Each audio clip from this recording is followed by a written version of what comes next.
Hey y'all, for a while now I have been wanting to talk to new resellers, people that have been in it for about a year, maybe 2 years, maybe a little bit less.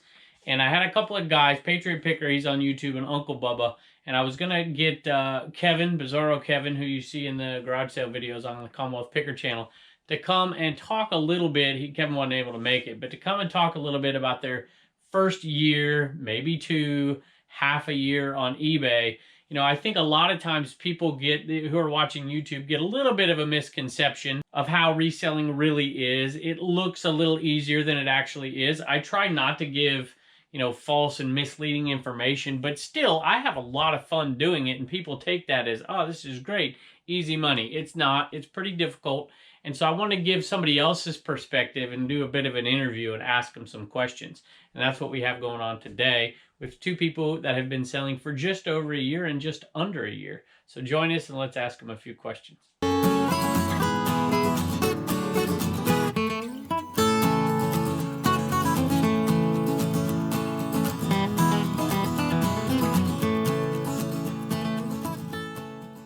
All right, y'all, we have a couple of pickers here with us. That's a YouTube channel name, by the way. And this is Patriot Picker. This is Chris. And this is Uncle Bubba, and you don't have a YouTube channel, no, but you're on Instagram, right? Yes. And your name is DJ. Yes. Is that right? Okay. And they are in town. Actually, you're not in town. You live in town or near town. And you are from where? Outside Fredericksburg, Virginia, called King George. Okay. And you're down here at the Route 29 100-mile yard sale. Yes. Okay. And so Chris here, a local picker, asked if he could come over and check out this shed here with Uncle Bubba, and I said, sure, come on over. I said, Blue Ridge Mama not home tonight, and whatever, so we're good. I thought this would be a great opportunity to ask a few questions, and let's start with this. How long, Chris, have you been picking? I am in the year and 1 month. Okay, so we got a 1 year in. Right. How long you been picking? How long have you been picking, or how long have you been How long you been selling on eBay? We're about 8.5, 9 months right now. Okay. Is that still a newbie? Yeah. I just wanted this to be a YouTube video for some new resellers, kind of the reality of reselling, and ask these guys some questions on how it's going. So first question, I'm going to start with you over here. Are you full-time? No, I'm not. Part-time, kind of still doing a hobby, have a full-time job. And I just like going out there and picking. It's a way for me to become a pack rat. And my wife said, it's okay because you're still selling stuff. Okay. And Chris, how about you? Yes, it's full-time for me. Full-time for you. Yep. Full-time. Okay. So we're going to, and of course, I'm not full-time, not yet anyways. So I'm going to ask a few questions, and, don't feel bad about any of the answers. What we want here, the goal here is honesty, or we want to tell people out there, I hear a lot of people, I'm going full-time, or I'm doing this, or and just want to caution. I don't want to tell people not to. I want people to have the whole story, if you will. As Paul Harvey used to say, and that's the rest of the story. Let's go with this question first. How about your, after over a year of picking, and if y'all haven't seen, about a year ago, I can't remember, I think the yard sale I was in where I met Chris was, they won't sell Bibles at this sale, but they will sell Playboys. I think that's what it was. And he appears in that video. At the 100-yard mile? That's right. And that was kind of the beginning. That's right. There you go. Last year is a year ago. Yep. Yeah, okay. Yep. So that was about when you started reselling. Give me some positives after your first year of reselling. Can you give me any positive, anything that stands out as something that has been a success for you? I would probably say that it's just the learning trend. A lot of people think that this is easy to do. You just go out, you find something, and you throw it on eBay, and it sells tomorrow.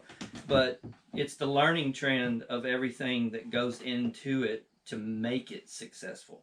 For me, it's navigating through, obviously, having a YouTube channel. What goes into a YouTube channel to make that successful? And when you ask me if I'm full-time, I hesitate really to say I'm full-time because I'm not really full-time in regards to maybe the money side of this. Right. You're not making a full-time income yet, but you are doing it full-time. But I'm working full-time to make this successful, and I think that's... You're putting in the legwork now to pay the benefits later. The more you put in, the more you get out. That's probably for me. All right, what about you, DJ? Do you remember the question? No. All right, let's go. Let's see. What did I? Now I don't even remember the question. Positives. Give me a positive after your first, say, 6 months of selling. Positive was learning the eBay community. Mm-hmm. I was telling Chris on the way down here, I've been parts of different kind of communities, like a competition barbecue side, a bourbon That explains the T-shirt. Yeah, exactly. I mean, it's true. But competition barbecue side community isn't helpful at all. I was telling Chris, if you're at a competition and your grill catches on fire, they're going to sit around and laugh at you and grab hot dogs and roast it over top your cooker. And you ask them, what am I doing wrong? They'll tell you nothing doing wrong. You're cooking good hot dogs. Yeah. And, you know, I take a lot, I don't mean to interrupt, but I take a lot of flack from some folks as well. A lot of YouTube resellers do, you know, hey, you know, why are you giving away all your secrets?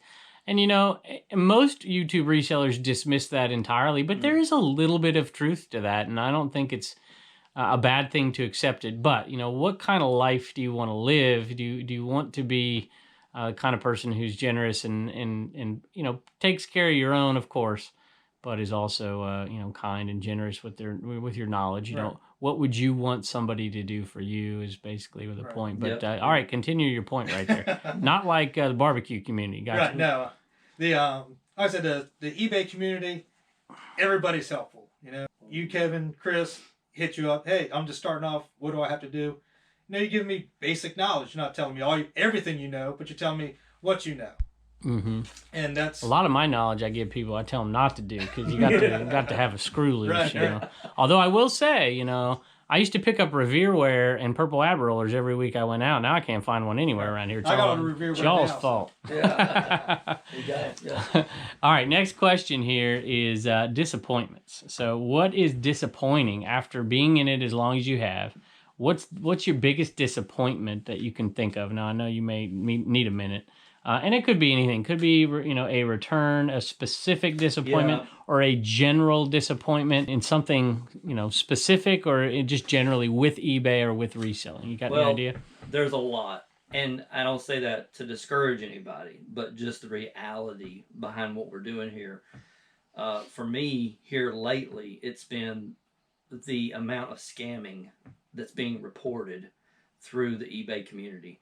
Now, I myself have only experienced it a few times, but what is very discouraging are you do your darndest to try to list something accurately as you can, and then somebody can turn around and then get that item, switch it out with some other item, and it's just part of what we do. You have to be expecting when you're working with customers through an online platform, you've got to expect that this kind of stuff's going to happen. Yeah, no doubt. And You've got to learn how to emotionally get through that, because some folks are not wired to be able to handle that kind of rejection.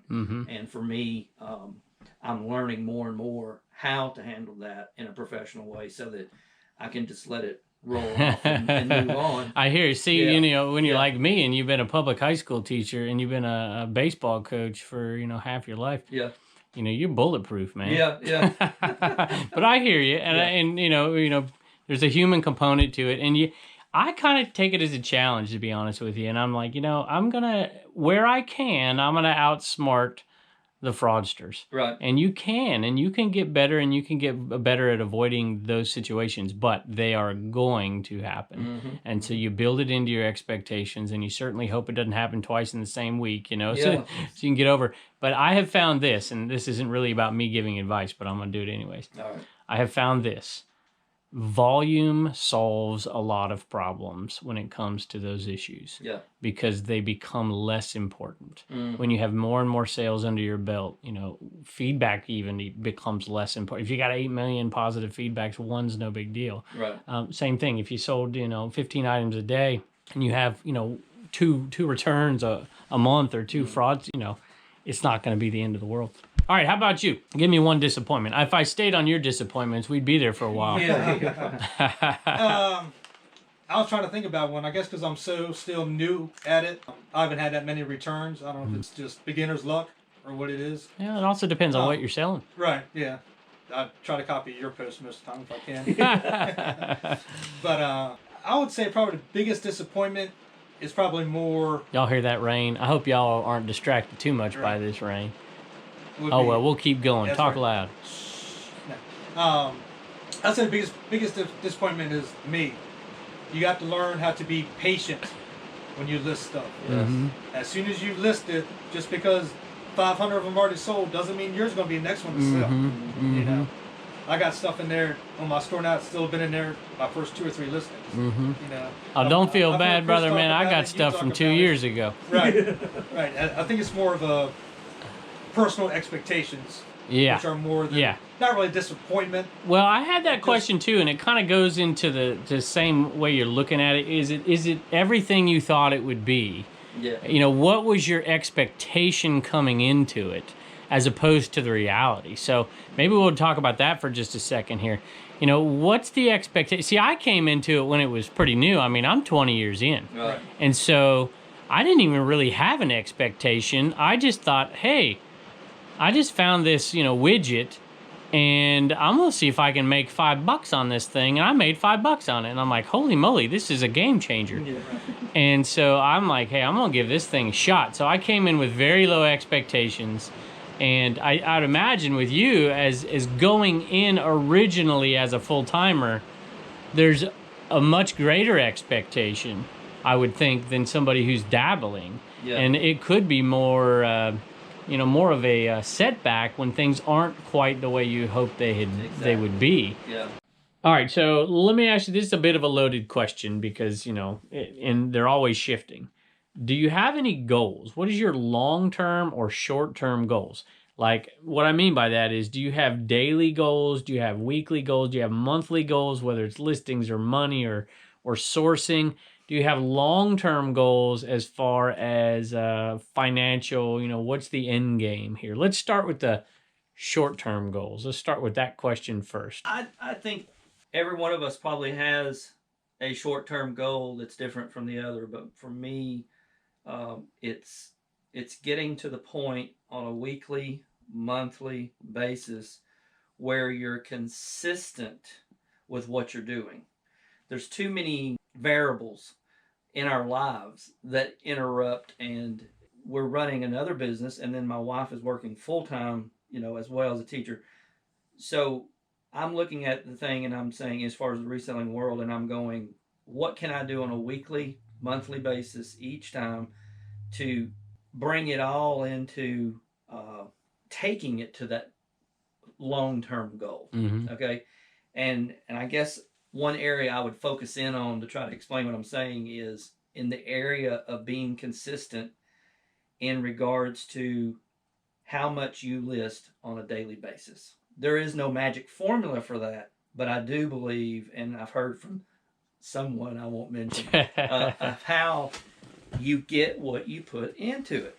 And that's where I'm at on the short-term goal, is just making sure that I'm consistent, because there's so many times that life gets in the way and you only list maybe 2 or 3 times a day. Right. And you really need to be listing a lot more than that. So. Right. Now, if I was a full-time seller, yes, I would have goals and I would stick to them on a daily basis, every single day, day in, day out. It would be priority. Well, it wouldn't be priority 1, but barring the family and those kind of things, it would be priority 1 because it's my job. But I have another job at this point. So, I don't meet my goals all the time when I am at work. But when I'm off, I meet my goals every day. And it is difficult to do, but I do it because there's, long-term goals as well. But I think you're exactly right. It is tough. Things get in the way and you make allowances for them. All right, we'll talk about long-term in just a second. So what do you got over here? Well, you got any short-term goles? Do you have any daily listing goals? Really, anything my like that? short-term goals, because I'm just doing this part-time as a hobby. I still have a goal that I'd like to make. I know it's not going to sound like a lot of money, but $50 to $100 a day. Wow, what are you talking about? That's a lot of money. Yeah, that's a lot. I mean, that's a lot of money. Are we talking about in sales or are we talking about in profit? in sales. Okay. In sales. Well, still, I mean, I Right. got it, but yeah, I Right. mean, some people, that's life-changing money for a lot of people. If you're Yeah. even $50 a day. Right. I mean, think about our mortgage payments. We live in an area where our mortgage payment isn't near as much as a lot of the country. Right. Well, I'm Well, in you Northern might Virginia, not. Yeah, so, you do, right? Right. But, that's a lot. Right. That's a big, big change. Right. Like I said, it's a goal. Do I hit it every day? No. But I'll still like to, not on the average, but at least put two items out a day. Mm-hmm. And then make that the goal instead of averaging 2 items every 3 days. All right. And I think that's great, and I like it doesn't, to me, it doesn't matter that much. It's not going to make a difference if you have listing goals of how many items per day or how many or how much money per day. And I think that is more beneficial for me. So whether that's listing, like if you watch on Garage Flips, he's talking about how much in gross sales he's listing a day. It's not the profit, but he also doesn't talk about profit very much either. So for me, in my mind, if I want to make, I've said this before, if I want to make $100 a day in profit, I need to list $100 a day in profit. Now that might mean one listing. Let me give you an example. You probably can't see this, but I just picked up these little Norman Rockwell, and I picked up 100 in, I don't know, like 100 and over 100 of them. I'm not going to make much money off of them. There's 4 different types. So 4 listings. I did 4 listings in a day. And if they all sell, which they will over time, I'm going to make $150 on them, right? So if my goal is to make $200 a day, I've done 4 listings to make $150. Now, am I going to make that in the next year? Probably not. But eventually I'm going to make it. And so I got to come up with $50 more in listings. So for me, because of what you say, as far as life getting in the way sometimes, Right. There's always those big dollar items, right? Maybe on days you have time, you're listing the smaller profit items and you're listing a lot of them. But you have these other ones in reserve where you could list 2 items in a day and it's $100 in profit. Mm-hmm. And so you can kind of cheat the system a little bit, if you will. Gotcha. And that's what I did with this one right here. I'm like, I'm going to see if I can get these 4 listings done. It's $150 in profit over, the next 17 years, but it's still meeting my goal. Mm-hmm. And so there's one way you can kind of get around those days where you just don't have the time. Pick the expensive items and list them that day. Mm. And the days you have more time, you do the cheaper ones. So it's just a thought as far as, making those goals and accomplishing. Now, I'm obsessive. I don't know if you guys could tell. Maybe people out there in the YouTube world could tell, but I mean, I have some serious obsessive problems, which is a great problem to have if you're an eBay seller. It's very difficult to create that. It's sometimes you can manage it, but that's the kind of person I am, and it bodes well for listing every day. I mean, I'm habitual. I wake up, and before I do anything, I won't let myself take a sip of coffee until I've listed an item. And let me tell you, I love coffee. All right, long term. So long term, and I've kind of hinted around a little bit on my channel about this, is, obviously I want to take this to where the income level is there to represent a full-time job income. And then my wife and I are entertaining the idea of, maybe doing some RVing in the future. And we'd love to be able to kind of take it on the road and do something like that with it. Now that's a thought. I got one word for you. Yeah. Amazon. Yeah, exactly. Yeah. Unless you can hook the shed up to the RV, then you get. Yeah. Well, we were going to be, that was a big issue, and where are you going to put everything, right? Hey, there's some YouTubers out there. I don't want to name drop here, but there are some YouTubers who do exactly what you're saying. Matter of fact, I've been contacted by a few lately. Yeah. And they're definitely, it's not easy. Yeah. And you got to sell different kind of things, but it can be done. It can be done, and boy, that's a fun little thing to think about. So okay. So that's a little bit so RVing and eBay selling long term, but enough income, right? Yeah. If the world ever gets back to normal. Yeah. Oh, it will. It will. I think. All right. What do you got? Long term goals? I don't know yet, to be honest with you. Still enjoying the ride. Still enjoying going out sourcing. Meeting people. That's where it is right now. I'm the kind of person that'll jump, both feet in the water, not know what I'm doing, and enjoy it for 3-4 years, and I'm bored with it. I got to find something else to do. Gotcha. Like I said, long term right now is just I don't want to get too personal here, Continue the journey. but what do you, since it's not your full time, what are you using the money for? Do you use it for extra money to do what you want? Are you and if you don't answer, that's fine. Yeah. Are you using it for a specific thing? Is there do you have to? Do you understand what I'm saying? Right. Because when I started doing it, I did it out of, I couldn't pay my bills. I mean, I was a school teacher, a young married school teacher making nothing. My wife didn't work. You know, she was in school. And we were paying school, but I mean, you know, so Right. it was out of necessity. I had to find another side hustle. What situation are you in, if you don't mind me asking? Right. No, I don't mind. It's really to feed my going to auctions. Mm-hmm. Oh, you're just a buyer. You're just a born buyer. I'm a collector. Okay. I got a few things I like to collect. You should see his basement. Yeah. I mean, I have a collection of this, collection of this. I have Awesome. Probably close to 50 bottles of bourbon. I collect bourbon. I really don't drink it. Oh, well, that's a good profit too, right there. Let me tell you, the value of bourbon's gone up a lot lately. Exactly. And that's really why I started doing eBay, because I wanted to buy nicer bottles of bourbon. Wife said, we can't afford that. Well, I'll go sell a couple things on eBay. Yeah. But I've stopped buying bourbon, and now I buy inventory for eBay, which also feeds into my into my collection. And that's what I think, you know, and I think maybe I'm wrong, but I think that's part of the appeal of my show is, you know, I'm not here to tell you this is the best way to do eBay, because everybody's in a different situation. And that's why I want to get different perspectives and in different amounts of time on here. And that's just a great answer. And, you know, not everybody's the same. Some people they don't need any money. They don't need the money. They do it for different reasons. Some people need the money. Everybody's in a different situation. And I think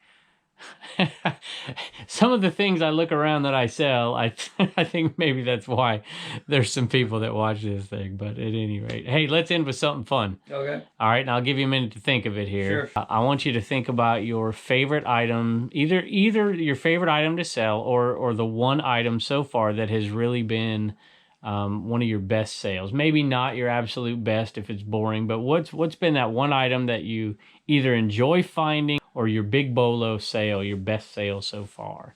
If you want to, either one of you want to chime in on that. Let's do something. Maybe we can give some help for our viewers out there and give them a bolo out there. Not pickle keepers for Tupperware. We're talking something good. I'll let you go first. All right. What you got? I'd say my favorite item in the past was a Commodore 64 computer. Okay. I bought it at a estate sale for $80. Mm-hmm. It was the main keyboard. You know, you plug the game into the side of it, and then it came with the external floppy disk. Bought both pieces for $80. And I turned around and sold just the keyboard computer part of it for a little over $200. And then I sold the external hard drive for about $150. Wow. So I'd say that's probably my best profit one so far. But I sold 3 items, I guess past a month and a half, I guess. I went to an auction and bought 3 45 Beatle albums. Just the singles with the sleeves. All right. Paid $15 for all 3 of them. Sold one for $55, another one for $40, and my last one went out for $25.50. Awesome. So, I got a quick story before I let you answer. My first year reselling, I went to I guess you'd call it a yard sale. It was, you're probably familiar with the place, but nobody who's listening is, over in Lynchburg, and it was somebody selling off their old computer equipment. This is maybe 2001. And so back then, the type of item you're talking about right here in those old apples and whatever, I mean, all that stuff. I mean, it was a giant paperweight. And there were some things even back then that were still valuable, going for money, you know, but they weren't like now. I remember going through and I ended up buying quite a bit of it, but the guy wanted me to take everything and I just didn't do it. And I'm just thinking, if I would have taken that, well, the problem is, you know, I would have not been able to get top dollar for it then. Right. But oh my goodness, I bet you I could have, looking back and remembering how big that place was. Right. I mean, I was pulling out Oki data printers and stuff that were selling for money back then, but not crazy money, you know, the dot matrix stuff. And tons. I don't even know what apples they were, but we're talking the first ones. And I pulled a couple and I sold them and I made good money. I bet you there was $15,000 to $20,000 worth of stuff in there, and I could have had it all for $50 if I just would have taken it out of there. Those But- what if stories. Yeah, of course they weren't worth it back then, but Yeah. but I remember it to this day. I can still see that gentleman's face. I mean, it was like a look of longing. Please get this out of here. Yeah. I probably could have said, if you pay me, I'll clean it out, which I do say that in the videos often. But all right, what do you got? Give me one thing. So things that you can sometimes find that are, 99 cents, $1.99, whatever. Sometimes, and everybody knows from my channel that I like to go to the G Wheels stores and thrift. But it's things like that I can turn around, and then you find out they're comping for really crazy money. And then you go home and you take $1.99 that you paid for, like you were talking about earlier, getting quantity of things. And then you can turn around and make $50 and $60 off of something like that. That to me is just crazy that it's possible to do that. But it's fun because these things are lightweight and they don't cost you much to ship it all. The first class, and that, we love first class, don't we? Yes, you do. But as far as my Like 2,000 in a man. yeah, exactly. 3.6 ounces a piece. You know it So- off the top of your head, don't you? Yeah, Yeah. Don't go away. He's probably thinking about it in his sleep. But for me, I guess the latest would be, big item would be a thing where we walked into a Goodwill store and I kept going past this thing over and over, and it turned out to be a camping stove from Switzerland. And we paid I think it was maybe $1.99 for it, and it turned out to be worth like $400. So it's things like that. Those things don't come often, but when they do, it just really makes your reselling world worth it. Yeah, it's like playing golf for you golfers out there. You hit one good shot and you come back for more. Yeah, exactly. Yeah. Awesome. Well, guys, thank you so much and giving an honest perspective, and I appreciate it. And don't pick too many good things out there tomorrow. Yeah, Okay? exactly. We're going the opposite way that you start. Yeah. See y'all. All right.